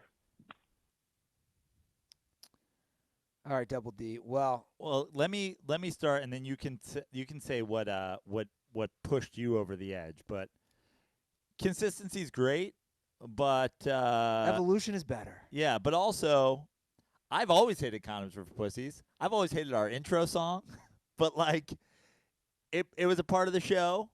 You know, we've had our talks about all kinds of aspects of the show over the years. Some things you've changed on, some things I've changed on, some things we've agreed to disagree on. But as we try to evolve and go forward, you got somebody else came in and presented their concern for condoms are for pussies, and I think you were, now that you're on the kombucha and the kale and the yoga and the sound baths, I think it hit you at the right time, and you could tell people, how that went down if you want. Well, evolution is good. This is something I've never fully understood. Like, I saw someone tweeted at me the other day, and it was like, "Oh, the Ruther of old would never have stood for blah, blah, blah." It was a sports-related tweet. And I thought to myself, The Ruther of old is dead. Well, no, I just thought to myself, that's an interesting take of the Andy Ruther of 5 years ago, 4 years ago, would have had a different opinion. Guys, evolving is a good thing. I think we can all agree to that. Whether it's personally, professionally, whatever it is, evolution is good. So that's another thing I don't understand. I've had people come at me about some of my sports takes, and it's like, they're allowed to evolve. You can call me a flip-flopper all you want. At certain times, I've stood for some things, and then I've changed my opinion. Here's an example. I didn't like fucking tomatoes at all. Then I went to Spain. This is a weird one. But hold on. It's about evolution. The family I lived with, she put tomatoes in a lot of the meals, the home-cooked meals. I learned to love tomatoes. Was I like, no, I'm only eating tomatoes my whole life? I mean, I think also, like, look at where we're at. If you're watching this on YouTube, or if you ever did, like, look at where we're at now. We were doing the show Into the Abyss at one point and talking about Doris Burke's dick. And, like, to me, I think we put on a great show. Yeah. And I hope that people share this show with their friends, with their family. We've got a lot of 20-something fans and teenage fans whose dads are probably closer to our age than they are. Your 45-year-old dad should be able to listen to the show and not cringe when he hears that we say Sister Jean has herpes and condoms are for pussies. That's still a funny joke. Yeah, I get it, but it's like there's a time and place for everything. I think we've come a long way from our show being entirely about Doris Burke's penis. Well, and condoms. To finish up that point, you guys love him. You know who really had a discussion with me about it was Tug Coker. And he said, "Why don't you?" Because he knew that I again am open to. If I could change, and you could change, we could all change. And he said, what about retiring it after 500? And I said, I'm totally down for that. I'm totally down for retiring after 500. We had a run. We went 500 episodes. It doesn't, like Joe said, it doesn't change our show. We still get edgy. We're still not scared to make the Ruther did 9/11 jokes or whatever. Well, you did do 9/11, so there's that. So that's where we're at. That's the basic explanation of why we're offending plenty of people with our hot takes. Yeah. We're offending plenty of people with our what was the other term that they used? Take lording? What was it? I've never heard that term in my life. What was the other thing the review said? Yeah, it was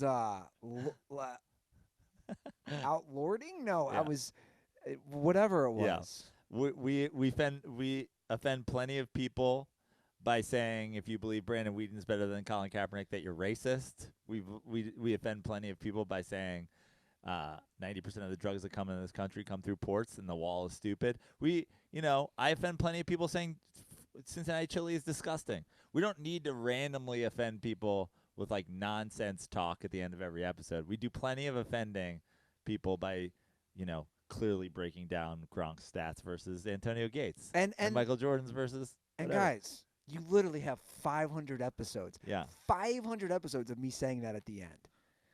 Well, yeah. All right, let's go on to another call.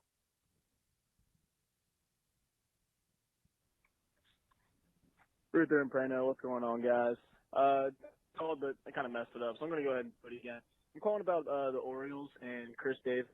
The CH Chris Davis, not the KH, the good one. My main gripe with this whole situation is the fact that this guy's 0 for 53. He's got a .000 slugging. Is there not anybody in the minor leagues in the Orioles organization that can play some ball at first base? I mean, there's nobody in the world that can hit better than, no hits. He's going to get one hit, and he's already doing a better job than Chris Davis. That's all I got to say. I don't care how much money you're worth. You're terrible. You haven't made contact in games. I mean, I'm watching him just to see how bad he is. If you watch the games, he's not even coming close to the ball. It's a complete guess every time he swings. He doesn't know what he wants to do with the ball besides hit the ball 500 feet. And when you're guessing, you're not going to. The call starts cutting out. I've listened to this beforehand. So it's an interesting point. Well, of course there's somebody that can do better, and of course that they're available, and of course that they're cheaper and whatever. The problem is this. It's a multifaceted problem, and here's why the Orioles kept playing him and kind of should keep playing him. And that is he's proven he is able. They didn't just give $23 million a year to a guy on a whim. He's not Hideki Arabu. They didn't see what this guy had, and they didn't get into a bidding war with some guy coming over from Cuba or Japan and give him a bunch of money, and he didn't work out. And now it's like, well, we fucked up. We gave this guy too much money. He had the ability. He played well. He earned his contract, sort of. It's hard to say anybody's earned $23 million, but sports contracts are what they are. He earned his money as much as anybody else does. And it's clearly a mental hiccup. So, should you bench him from time to time and try to get him right? Of course. But he's making $23 million. No one else is going to take him. You can't have a $23 million pinch hitter. And also, he has the ability. You just need to figure out what the fuck is going on. The only way to do that is by letting him play through it. Now, certainly it comes to a point where you go, he's unfixable.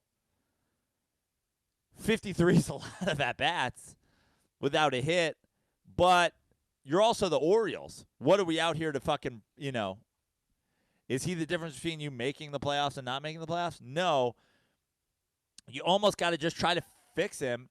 And you've almost got to try to fix him to the point where you can say he's not fixable, and then just be like, all right, we're releasing a guy who's making $23 million. We're Bobby Bonilla-ing somebody. He's going to get paid for the rest of his life.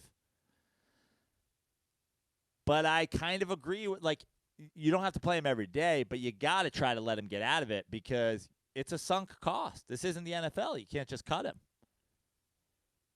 Yeah, it's kind of like when is this a good analogy of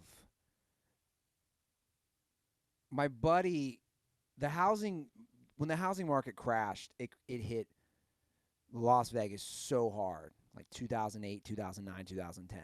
My buddy had bought a condo when he first moved there and when I first moved there in Las Vegas, and, everything was skyrocketing. Remember, everything was overinflated. The market crashed, right? Property just dropped like no other. He couldn't get rid of his place. Yeah. And he's kind of like the Chris Davis situation. He's stuck there. He couldn't sell his condo.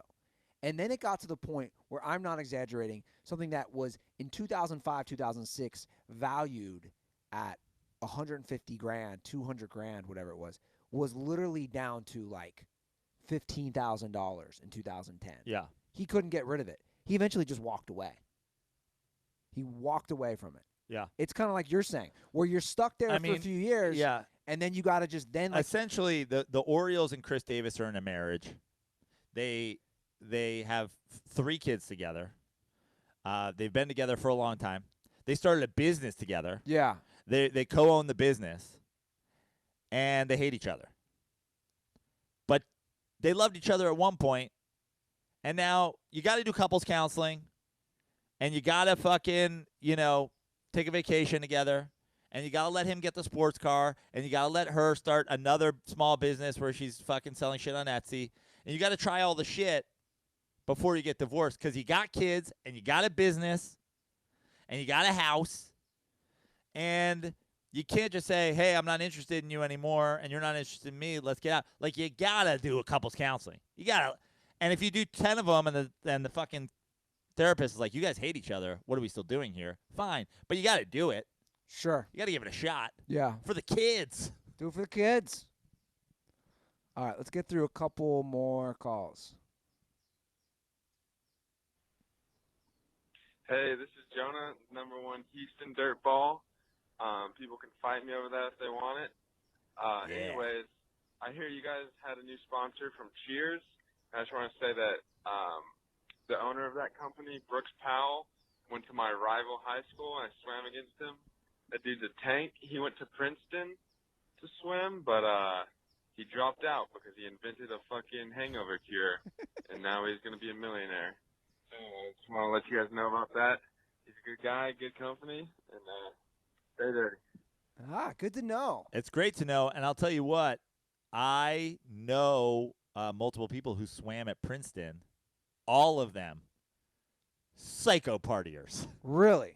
I have one guy who used to party so hard that like midnight, and I'm not talking about 2 a.m. I'm talking about like 10:30, 11, when he was like getting his rage on, would just go outside and pull the trigger and just like yak. And he'd just be like, I need to drink more. And he'd just be like, ah, and he'd vomit. Yeah. He doesn't need to do that anymore because he's got the Cheers. He's got the Cheers pills at the end of the night. So just Swimmers rage. So yeah. and the guy's obviously a smart guy. Went to Princeton. Sure. So all the more reason to take it. Yeah. I took it the other night because I went out and drank a bunch and I didn't eat dinner, which we all know is the I was truly rookie move there. I was truly worried that with 7 drinks in me and no dinner. This is true. I was thinking that. I go 7 drinks in me, including like a margarita and a tequila shot and a Jameson shot and a bunch of beers, that I was going to be more hungover than I was after the Kobe shot challenge because I didn't eat. And so I got home. I took those Cheers. Took my Cheers, and did I feel great in the morning? No, I did not. But I felt a lot better than I would have. Yeah. That's for sure. CheersHealth.com.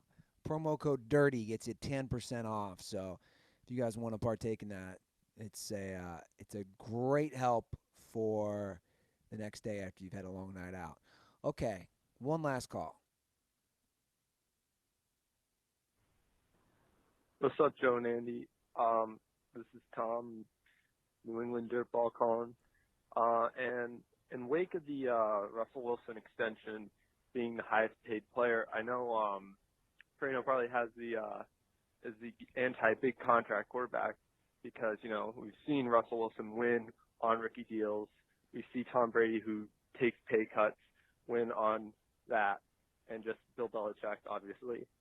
So I remembered watching, I was watching like a clip on YouTube of Rich Eisen, and he had Deion Sanders on, and Deion was actually talking about the overpaid quarterback situation with Stafford. Obviously Rodgers kind of has a chokehold on like Green Bay's money because obviously and does Deion Sanders listen to the show? Because I feel like that was talked about before, and I think Deion Sanders listens to the J Sports podcast because I believe, correct me if I'm wrong, I believe you guys talked about that, about Deion Sanders taking your takes. So, condoms are for Leafs fans. I'll say that. Well, first of all, does Dion listen to the show? Is Brad Stevens listening to the show? I mean, I fixed the Celtics playoffs, right? Here's what I think it is, and I mean, I would be honored if I found out that prime Oh my God! time listen to our You know show. my obsession with Dion. But I know we don't talk about whether or not you should clean certain fruits, and I know we don't talk about UFC like the punch drunk guys, and I know that we're not talking about the skinny genification of the NBA. Oh, digs left and right. But digs to the left, digs to the right. I'll say this: I don't think Dion listens to the show. I don't think the guys at the Ringer listen to the show. But what I do think is I think that a lot of people in football, in this particular situation, have come around to an idea that Tug Coker and Tug was mentioned again, have been talking about for a long time. Am I saying that we are ahead of the game? Yeah, I am. I'm saying we're ahead of what other sports shows are doing. I'm saying that, I know we don't do all the shticky stuff, and I know maybe people want more Stephen A. Smith and more Chris Mullen and more Bill Walton, and I'm happy to invite those guys on the show whenever they can make an appearance. But we also talk real sports, and I think we do it in a way that's, ahead of the curve sometimes. So I'm glad that Dion and Rich Eisen and all these guys have come around on the don't overpay your quarterback plan that Tug and I have been talking about for, at this point, a football season and a half. Welcome, guys. It's welcome. You know what? Condoms are for you guys not getting here fast enough. He's a humble man, Mr. Joe Prano. And now everybody's looking at the Rockets and saying how great look at Mike D'Antoni's doing with the Rockets. Oh, look at this. Brad Stevens playing Kyrie at the 2. Guys, let's not forget all the amazing Dave Roberts is a robot. Takes I've been correct on. Yeah. Johnny Manziel is going to be a Pro Bowler. The San Diego Chargers were going to the Super Bowl. I mean, Chiefs and the Rams wouldn't win a playoff game. Virginia's not making the Final Four. I'm beating the marathon time. Antonio Brown's not a diva. I don't think I said that one. I think that was a stretch. Russell Wilson is going to be on the team in 2019, though. Yeah, that's for sure. That's one you missed. That's one I missed. But, it's funny because, and I admit that I'm wrong on that, but, this was, for a second there, I was like, this is what I first saw happening. Not that he wasn't going to be qualified to play, but that Pete Carroll and the Seahawks would be like, he wants more than he's truly valued at. If you look beyond the numbers, if you look deep into his soul. But he got him. Gotcha, bitches. Well, if you guys want to leave a call, our number is 310-359-8365. And if you want to let us know how we're ahead of the curve, drop an iTunes review.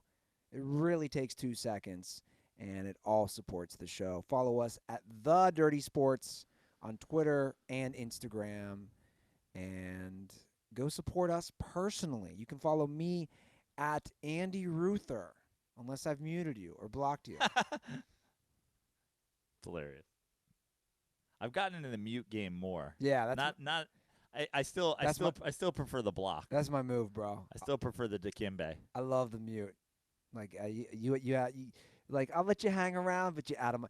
The mute is like the girl who like you don't completely get rid of. You like occasionally bang her. Like I'll let you hang around. I'll let you see what I got going on. I might occasionally view your tweets, but nah, you done. Prano, what's going on in your world?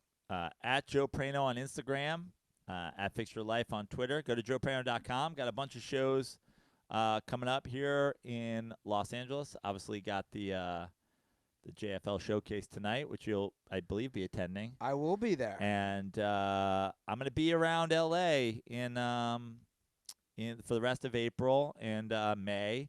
And then the travel starts again. New York, Tahoe, San Francisco. Got a bunch of stuff coming up. So we're also still planning maybe some ballpark trips, some Amarillo. We've got a bunch of stuff on the horizon. So just go to joeprano.com and check out my dates. Or, I mean, basically the whole world is run through the Instagram DMs these days, right? Follow me on Instagram and DM me, and I'll tell you if I'm coming to your town or why I'm not coming to your town. Exactly. All right, guys, that's the show. Enjoy your 420 and Easter weekend. Let us bro. Marshmallow peeps are the best, bro. enjoy those NBA playoffs as well. All right, Dirtballs, thank you for everyone for supporting our show. And don't forget, stay dirty.